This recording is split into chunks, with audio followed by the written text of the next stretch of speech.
The photo of this airplane looks perfectly normal, but if you see the full picture, you'll be startled. This is the last known photo of 14-year-old Keith Sapsford taken in 1970. Keith was an adventurer at heart, and he had ran away from school chasing his next escapade. But he only had enough money to get to the airport, so he snuck onto the tarmac. Then he climbed into the wheel compartment of a plane heading to Tokyo. At the same time, there was another man nearby, a photographer who was taking photos of the airport. About a week later, he developed those photos and saw that he had taken this photo of a stranger falling off a plane. Keith's parents had already reported him missing, and after telling police about that peculiar photo, they were able to put two and two together. Since 1947, there have been 113 documented human stowaways on flights, 86 of whom died, so a 76% fatality rate. The ones who survived all had permanent damage of some sort, whether it's from hypothermia and hypoxia at such high altitudes, or hearing damage from prolonged exposure to such high levels of noise from the plane's engines. This is a regrettable accident stemming from a lack of knowledge and recklessness. When the boy chose to hide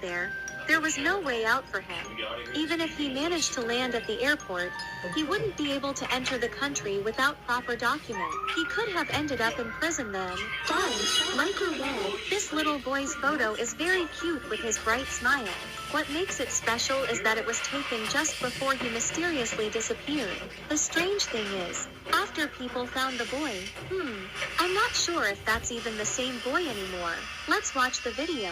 Okay, something's not right with this case, and I need to know what you think. This is Riker Webb, a 3-year-old little boy that went missing in the Montana wilderness, and just wait until I show you the photo of what he looked like after he was found, because the photo just does not sit right with me. So little Riker was outside with his dad watching, playing with his dog, when his dad went inside briefly to get something to drink. But when he came back outside, his son was missing. The dad looked for him for a couple of hours and then called the police to notify that he was gone. They started an extensive search with ATVs, drones, dogs, but nobody could find him. And it wasn't until 2 days later that there was a family that was staying at a nearby cabin in the wilderness that heard sounds coming from a generator shed. And in the shed was Riker. He was obviously freezing. I know it's June in Montana, but the temperatures dropped below 40 degrees there. He was hungry, he was scared, he was thirsty. He went to a nearby hospital. He was dehydrated, but ultimately physically fine. This is the photo of Riker after they found him. Is this the same kid?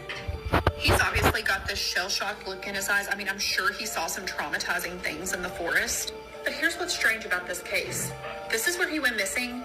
This is where he was found, down here. It was only 2 miles away. Okay, I'm out. And they had, like I said,